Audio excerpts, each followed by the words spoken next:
Estamos aqui, tem um tema muito importante nessa semana, que é começando a semana, já na segunda de manhã, que eu digo que para nós, a gente tem várias emoções nesses últimos tempos. Um dia sai MP, no outro dia sai decisão do Supremo, no outro dia nota técnica do MPT também, quando não sai tudo no mesmo dia, né? Então, tá super fácil a gente se manter atualizado nesse momento, né? E eu vou aproveitar então para falar para vocês, como vocês já estão aqui, a gente já está com esse compromisso aqui às 5 da tarde, né? Aproveitar e falar dessa decisão que saiu hoje de manhã cedo, uma decisão muito importante, né? Da qual a gente é possível tirar algumas conclusões. Eu peguei algumas partes do acórdão do ministro Lewandowski para que a gente possa conversar sobre o assunto. Em primeiro lugar, né, então, como eu tinha introduzido um pouquinho antes, né, para aqueles que estavam antes, mas vou repetir aqui um pouco, né, nós tivemos então a medida provisória 936, que permite a redução do salário com a redução da jornada. A partir dessa decisão, dessa MP, nós tivemos uma ação direta de constitucionalidade ajuizada. Nessa decisão, o ministro Lewandowski tem uma decisão liminar dizendo que para que o acordo individual de redução da jornada, de redução do salário com correspondente redução da jornada seja permitido, seja lícito, seja válido, é necessário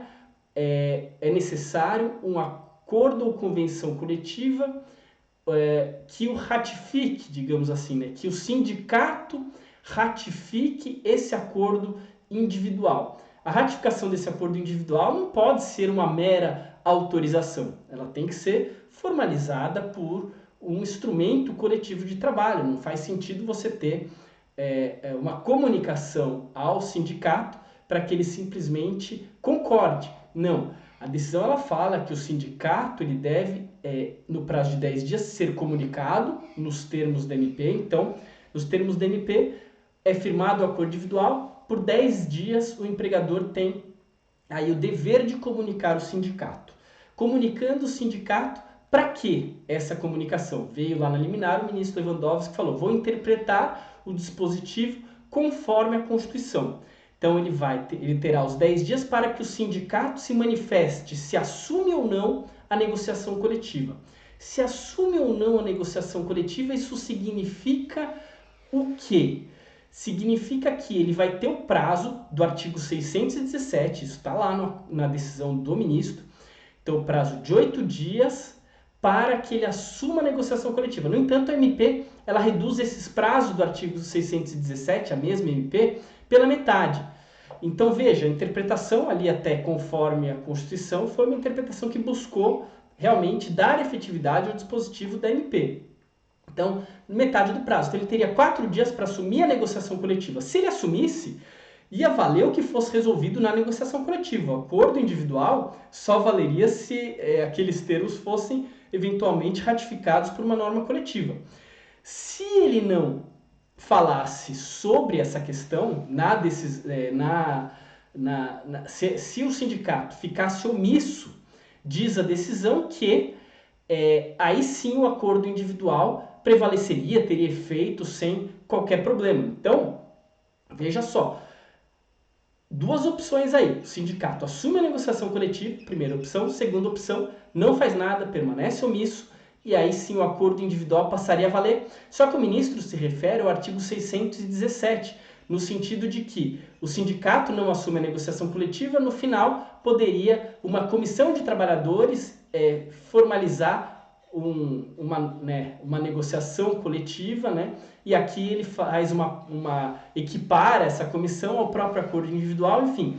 No entanto, a decisão dele não falava, né, se seguiria todos os passos do artigo 617, ou seja, na ausência de manifestação do sindicato, tem que chamar a federação. Na ausência de manifestação da federação, você tem que chamar a confederação. Então isso não era tratado na medida liminar. Ele simplesmente disse isso e muitas dúvidas surgiram, né? O que acontece com os acordos que já tinham sido firmados?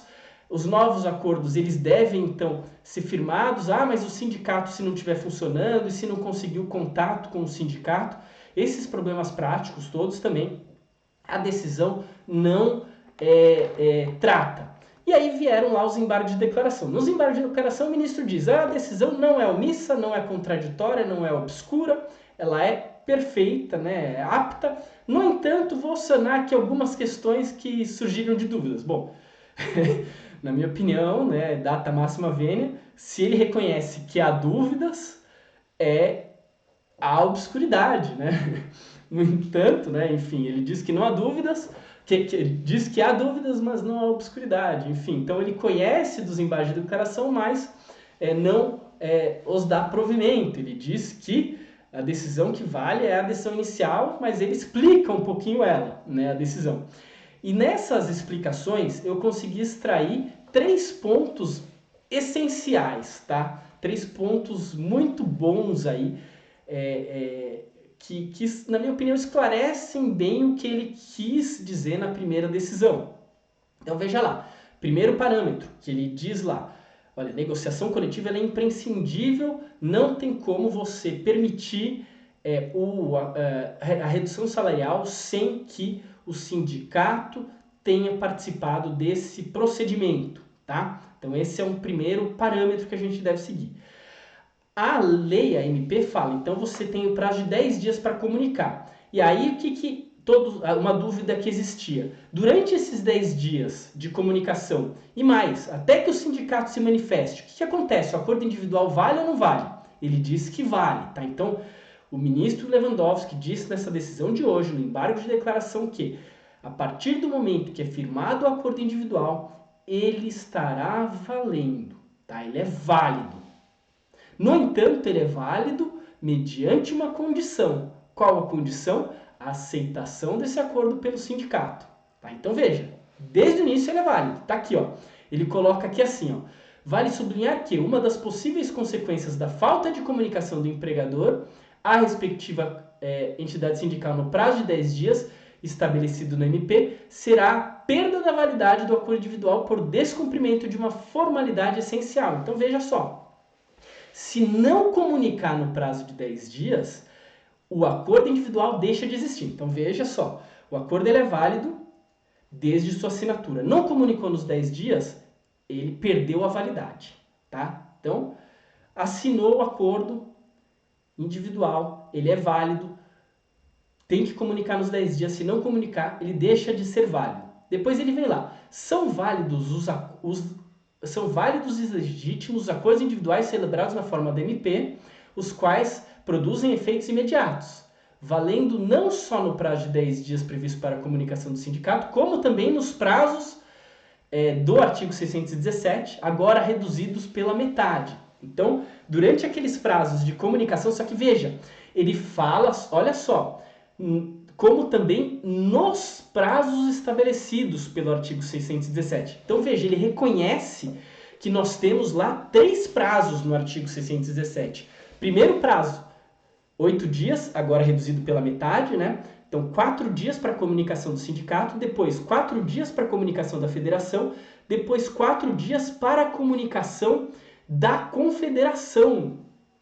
Então veja só, ele colocou os prazos. E durante, na racha desse DEND, você vê que em um dado momento ele fala que tem que ser, que se não conseguir comunicar o sindicato, a federação ou confederação, aí sim, havendo a omissão, vale o acordo individual. Então veja só, ele dá a entender que é necessária essa comunicação para todos os entes, né, para os entes sindicais em todos os graus. Então, se o sindicato for omisso, tem que comunicar a federação. Se a federação for omissa, tem que comunicar a confederação. Somente havendo a omissão dos entes dos 3 graus, na minha opinião, né, segundo o que eu compreendi aí do acordo, é que estaria válido o acordo individual, tá certo? Bom, e o sindicato assumindo a negociação coletiva, em tese, valeria o disposto na negociação coletiva, obviamente. No entanto, vem um parágrafo aqui no finalzinho do acórdão que traz mais dúvida do que esclarece qualquer coisa. Veja só, porque ele fala em possibilidade de adesão do trabalhador por parte do empregado à convenção ou acordo coletivo posteriormente firmados, os quais prevalecerão sobre os acordos individuais naquilo que com eles conflitarem, observando-se o princípio da norma mais favorável. Mas como assim possibilidade de adesão? Veja que é contraditória essa frase, porque ele fala em possibilidade de adesão por parte do empregado à convenção ou acordo coletivo, os quais prevalecerão sobre os acordos individuais. Ué, se ele aderir, obviamente que prevalece. E se ele não aderir e não prevalece, na inércia do sindicato subsistirão integralmente os acordos individuais, tal como pactados originalmente pelas partes. O que eu fiquei na dúvida aqui é essa possibilidade de adesão. Me parece que não seja uma possibilidade. Havendo norma coletiva, com o sindicato assumindo a negociação, valerá sempre a norma coletiva. Agora, eu tenho dificuldades de entender, dentro dessa interpretação do ministro, se firmou o acordo individual, ele está válido, depois vem uma norma coletiva dizendo o contrário.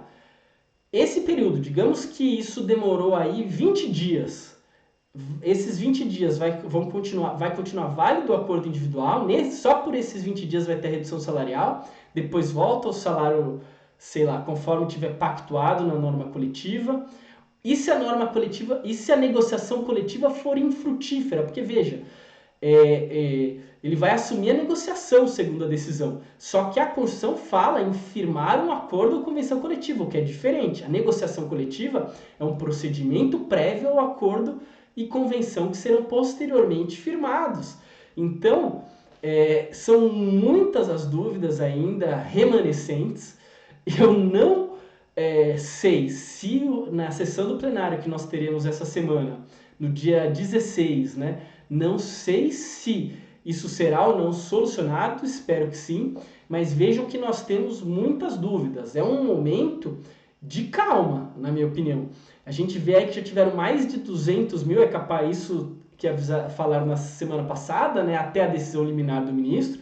A previsão do governo é que tivessem aí pelo menos 1 milhão de acordos individuais para redução de salário com correspondente redução da jornada. Eu vejo com preocupação isso, porque a quantidade de problemas que serão advindos disso, né, nós estamos num momento de, na minha opinião, insegurança jurídica.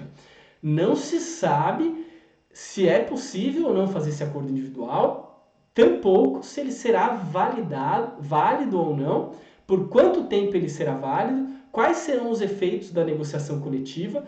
Assumir a negociação coletiva significa que o sindicato fez a sua parte. Ele não é obrigado a assinar a norma coletiva. E se ele assume a negociação coletiva e nada acontece, não chegam a um denominador comum, o sindicato fala, não, eu aceito reduzir só 10% do salário. E aí? Não teve acordo ou convenção, mas ele assumiu a negociação. O que acontece aí? Vai valer o acordo individual ou não? Me parece que não, porque a norma constitucional diz convenção ou acordo coletivo de trabalho. Então, e é importante ver que a fundamentação toda do ministro, desde a decisão original quanto do embargo de declaração, ele fala que a norma constitucional tem que ser preservada porque ela é uma garantia do Estado democrático de direito. Os direitos fundamentais eles devem ser tutelados, né? Eles devem ser mantidos, exceto, muito excepcionalmente, em estado de sítio e estado de defesa, que não é o caso. Então a Constituição traz o caso em que os direitos fundamentais eventualmente podem ser restringidos. Além disso, ele fala na decisão dele que esse dispositivo já é para tempos de crise. Então, muita gente falando assim, estamos num momento excepcional. Não, o dispositivo ele já existe para o momento de crise grave. Já é para isso, ele fala isso na decisão dele. Então, toda a fundamentação dele vem nesse sentido de que nós temos ali a necessidade de manutenção do dispositivo do artigo 7º, inciso 6º da Constituição. Hoje também eu li um artigo muito interessante, né, do professor Gustavo Felipe Barbosa Garcia, né, para quem não conhece, é professor livre-docente na USP, foi meu colega no MPT, conheço ele, é muito bom tecnicamente, para vocês terem uma ideia. Ele foi juiz do trabalho em 3 regionais e que ele tinha sido aprovado em primeiro lugar no concurso. Foi aprovado em primeiro lugar no concurso do MPT também. Depois de um tempo na carreira, pediu exoneração, hoje ele se dedica à advocacia e à docência, né? Pois bem, no artigo dele ele fala uma coisa também. Muita gente está falando assim, nós temos que sopesar a dignidade humana, a valorização do trabalho com a redução salarial, de modo que temos que aí restringir um pouco o alcance da norma constitucional da irredutibilidade salarial. Calma, gente. Isso nunca foi discutido antes, tá? Essa tese nunca foi ventilada por ninguém. E aí vem o professor Gustavo Felipe, ele fala o seguinte, a gente tem que ver que quando a gente discute, né, e aí ele cita lá o Robert Alex e tudo mais, né, e fala, quando a gente vai sopesar diante do princípio da proporcionalidade, a gente faz uma ponderação, harmonização de princípios fundamentais. No caso da irredutibilidade salarial, nós estamos diante de uma regra, e o professor Robert Alex distingue regras de princípio. É uma regra que não comporta interpretação e nem restrição. Não tem ali muita margem de você diferenciar ali o que está exposto naquele dispositivo, né? Ainda mais com outros princípios relacionados com essa própria norma. Essa norma da irredutibilidade salarial, salvo negociação coletiva, ela existe justamente para resguardar a dignidade humana, justamente para valorizar o salário humano e para garantir a própria função e a liberdade sindical, né, garantindo uma participação do sindicato numa hipótese muito excepcional diante de uma grave crise para que o ente coletivo, em nome do indivíduo, né, garantindo então uma equiparação na base da negociação, então nessa medida excepcional você teria a participação do sindicato. É difícil você aceitar isso no âmbito individual, tá certo? Pois bem, pessoal, fiz aqui já então um adiantado desse tema. Eu vou trazer então aqui o professor Vitor Hugo para falar com vocês também desse tema, mas aproveitei já como a gente tinha marcado aqui nesse horário, né? Para aqueles que chegaram mais tarde, não foi possível conversar com o professor Vitor Hugo, a conexão não funcionou, algum problema aqui no nosso Instagram, tá? De qualquer forma, então fica aí para vocês uma primeira impressão sobre essa decisão dos embargos de declaração. Espero que a gente volte a conversar mais, né? Voltaremos a conversar mais sobre esse tema. Para aqueles que têm interesse em se aprofundar na questão dos impactos do Covid-19 nas relações de trabalho, lembro a todos, né, que eu estou com um curso aberto sobre todos esses aspectos, né, a gente vai discutir tudo, né, já tem algumas aulas lá, falando já de algumas questões introdutórias, falando de força maior, fato do príncipe, e a gente, né, nesse curso eu vou abordar tudo o que a gente puder aí, todas as discussões que a gente tem ouvido falar sobre o Covid-19 nas relações de trabalho, tá bom? Então, para aqueles que quiserem, né, tiverem interesse, né, o curso está aberto com as inscrições até amanhã. Se você entrar no meu site, então, né, o profjoãosabino.com.br, você vai achar lá todas as informações. Então, eu vou falar de dispensa em massa, vou falar de todos os aspectos da MP 927, da MP 936, da MP 945, de todas essas MPs que estão saindo aí, tantas outras aí que surgem a todo momento.